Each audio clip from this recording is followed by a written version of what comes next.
Welcome to News Today with Universal Parks News Today. I'm Tom Corliss. Here now the news for May 15th, 2023. The right entrance pavilion at Universal Studios Florida has been undergoing construction recently, and as of this week, it has now been reopened. The entrance pavilion to the right was demolished and rebuilt. It has been behind construction walls up until now. Some construction walls remain nearby to act as a fence while construction is completed on the planters and fence line that encloses the park.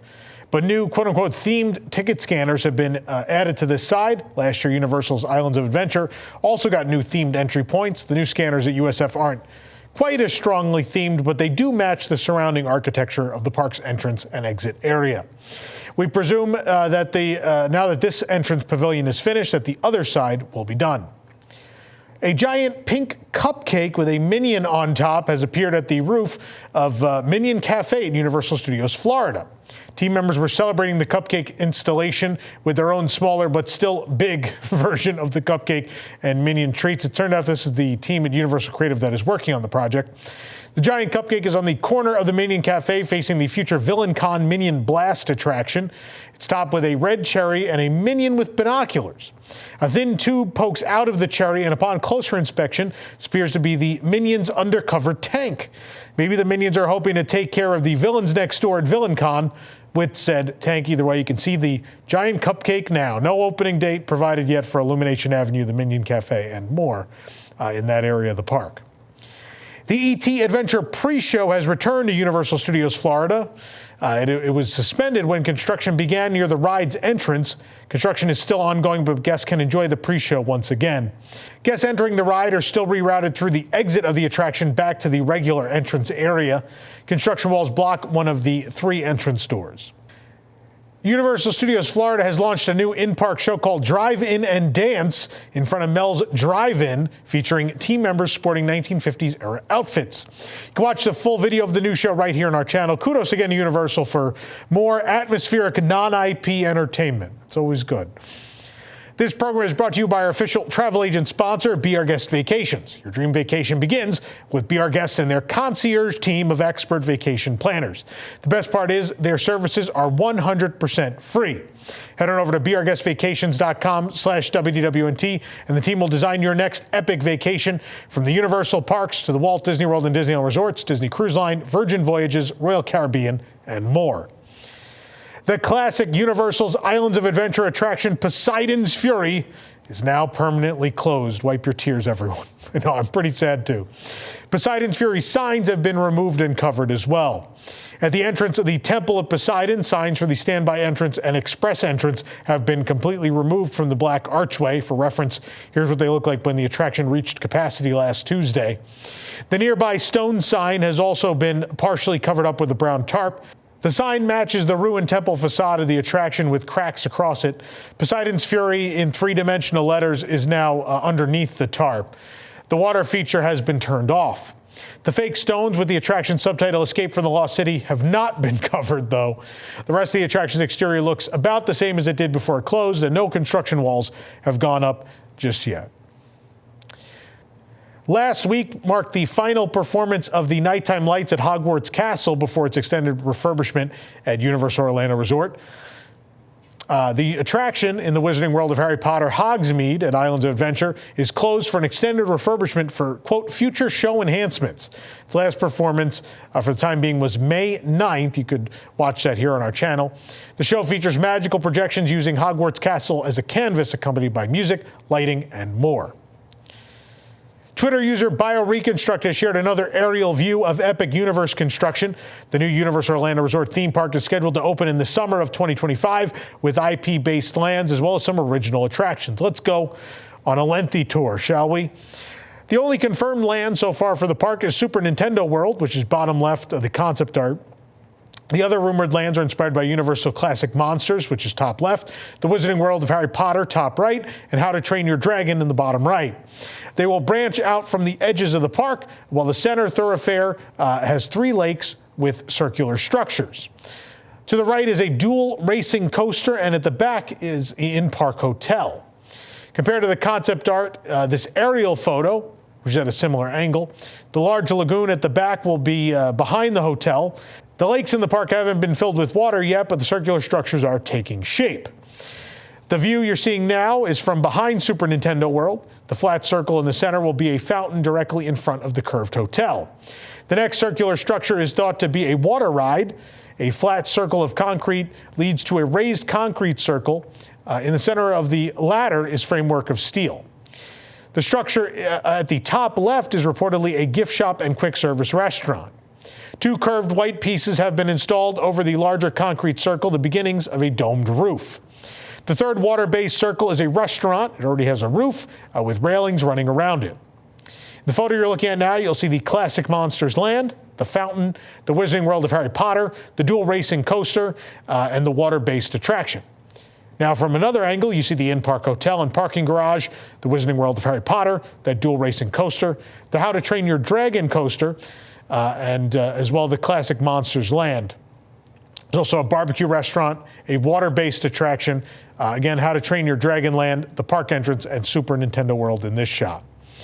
Regular day guests will enter the park at one end, while guests staying at the in-park hotel will enter at the other end, their own entrance. When entering through the main entrance, the How to Train Your Dragon Land will be on the right and Super Nintendo World on the left. Here's a closer look at the entrance area. There are buildings on both sides, each with curved walls around the entrance corridor. And number 1 are concrete forms for columns, and number 2 marks steel frames that were recently added.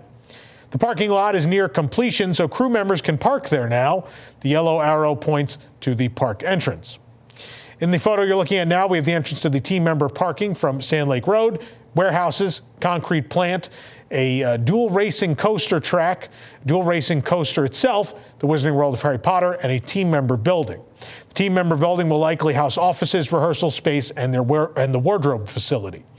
Track for the dual racing coaster is being staged in the parking lot before installation. Universal trademarked the name Starfall Racers, suggesting this will be the name of that dual racing coaster. The 2 tracks of the coaster are yellow and orange, and they go in and out of a show building. Though there is still coaster track in the parking lot, plenty has already been installed. The 2 tracks follow similar paths, sometimes moving right next to each other, but also crossing over each other at multiple points. Number 1 points to an end to the 2 tracks just above the show building where guests will board the coaster. The ride will take guests over the building as well. The dual racing coaster is at the center of this photo, right next to the How to Train Your Dragon Land. The Wizarding World of Harry Potter is at the top. The How to Train Your Dragon-inspired land is thought to be the Isle of Berk, the name of Hiccup's island in the franchise.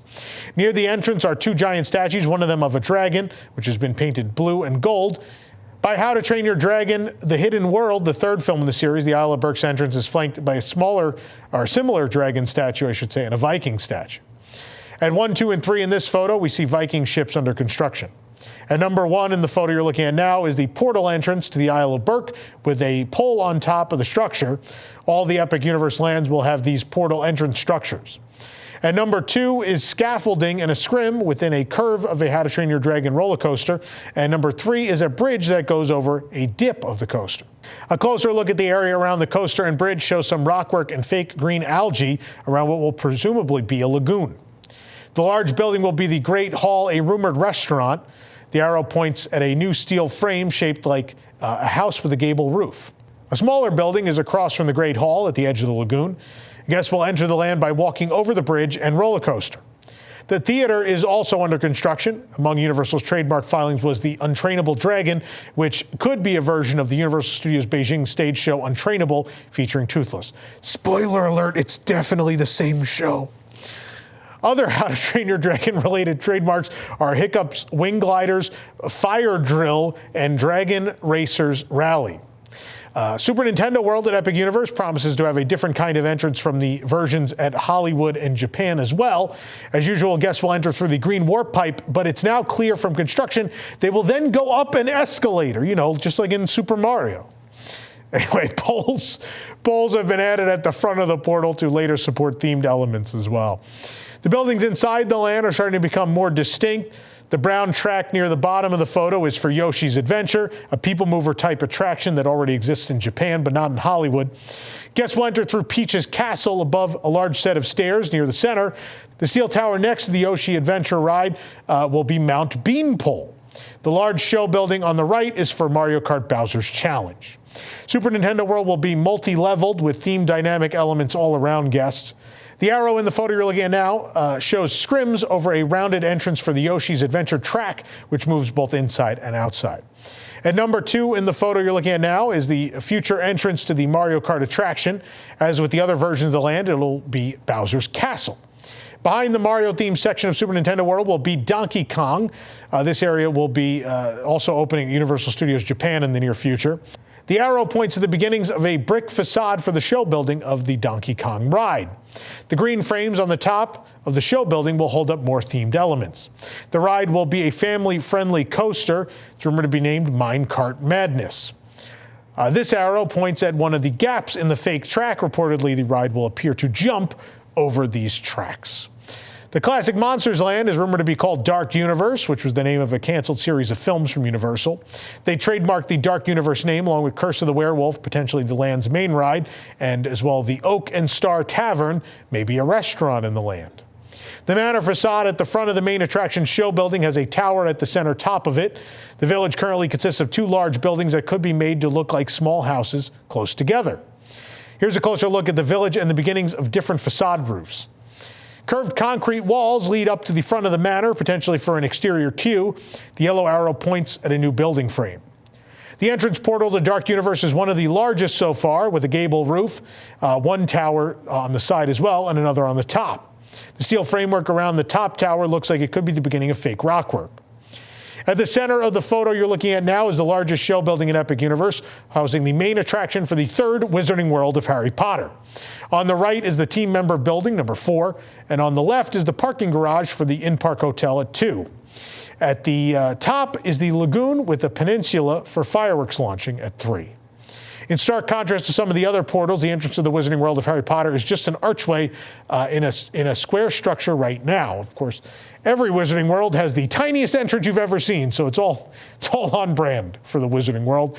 It's just always the case. A concrete wall juts out from one side, but beyond the portal, several buildings are huddled close together to mimic the architecture of Paris, France. Not far behind the portal is a replica of Porte Saint-Denis, an arch in Paris, and the land will be inspired by France's answer to Diagon Alley, place cachet as seen in Fantastic Beasts: The Crimes of Grindelwald. Interactive wands will be integrated into the land, apparently with an upgrade. Crews are creating Haussmann-style roofs on the edges of the buildings. These kinds of curved roofed edges are common in Paris. And while the land is inspired by France, the main ride will transport guests to the UK's Ministry of Magic. A theater attraction will reportedly be in the building with the dark roof. As well, multiple hotels are under construction near Epic Universe, including this long curved hotel. In the photo you're looking at now, we have the day guest parking, Epic Boulevard, the hotel across the road, the Kirkman Road extension, and Universal Boulevard. The hotel is structurally complete, but it has no theming yet. It has a rounded archway entrance and rounded windows. The hotel is to the south of Epic Universe. Work has begun on the foundation of a second hotel, and through the center of this photo are dedicated bus lanes in the middle of the Kirkman Road extension. A new median is under construction on Universal Boulevard as well. The in-park hotel is progressing with 2 stories on the left half and several columns across the right half. The perpendicular building is the parking garage. The park entrance will be through the square building on the left in the photo you're looking at now, and 2 small circles of concrete crisscross nearby. There are at least 4 levels to the parking garage and potentially more on the way. Epic Universe, again, expected to open in the summer of 2025. LA Pride Night is returning for a 5th consecutive year to Universal Studios Hollywood on June 8, 2023. A limited number of tickets are now available for $114. That's $15 less than general admission, but not for long.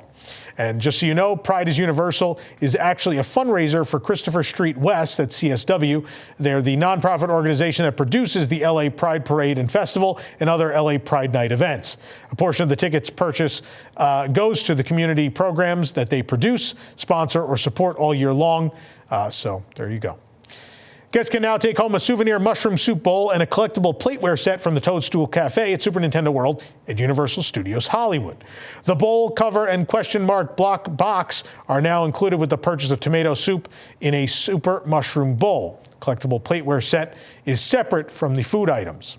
A tomato soup in the mushroom bowl, again, is $19.99. The bowl resembles the white bottom half of a super mushroom, complete with adorable black eyes. And the bowl cover is the red and white top of the mushroom. They come in a yellow cardboard box that, again, resembles the question mark. Meanwhile, the collectible plateware set is $20. We haven't purchased this yet, but it does include 3 different sizes of round plates that food is served on. Plates are made to look like they are wooden, with a Toadstool Café design on one edge. They come in a Super Nintendo World branded cardboard box. Of course, you can read our review of every single item from the Toadstool Café in Hollywood on our website, or watch the review here on YouTube. As well, don't feel left out for the Canopio Café at Universal Studios Japan. We have a video review and a post review of that on our website and YouTube channel as well. Meanwhile, Universal Studios Japan has announced its plans for No Limit Summer for July and August, which includes a special splashy Super Mario Water Show, the annual One Piece premiere show, and more.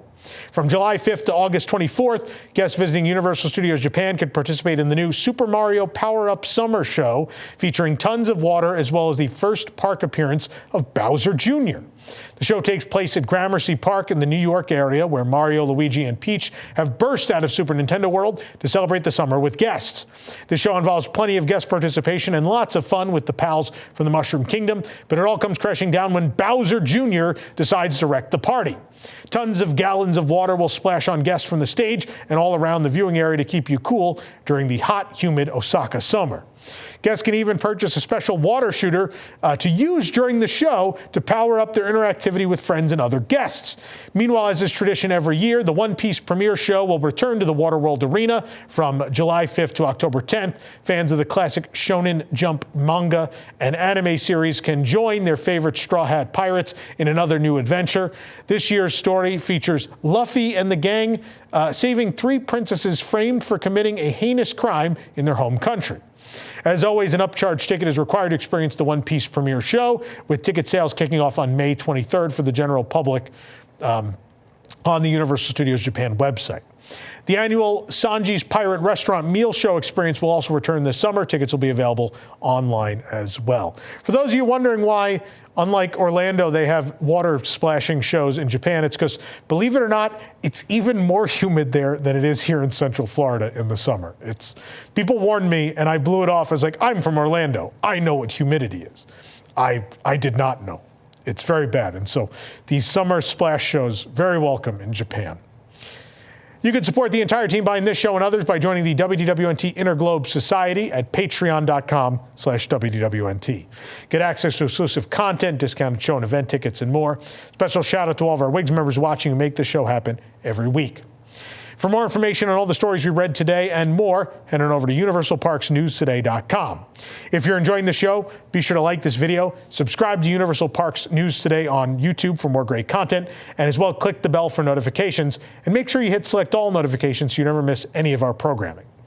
For UPNT, this is Tom Corliss saying, the future is whatever you make it, so make it a good one. From WDWNT TV, this is Park Center.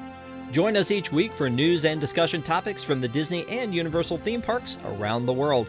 We cover the stories in a quick, concise, and fun format, and then our panel breaks down and debates some of the biggest issues and what they mean for us, the parks fans. From the latest announcements to openings and delays to scandals and snacks and merchandise and more, we'll cover it all in 90 minutes.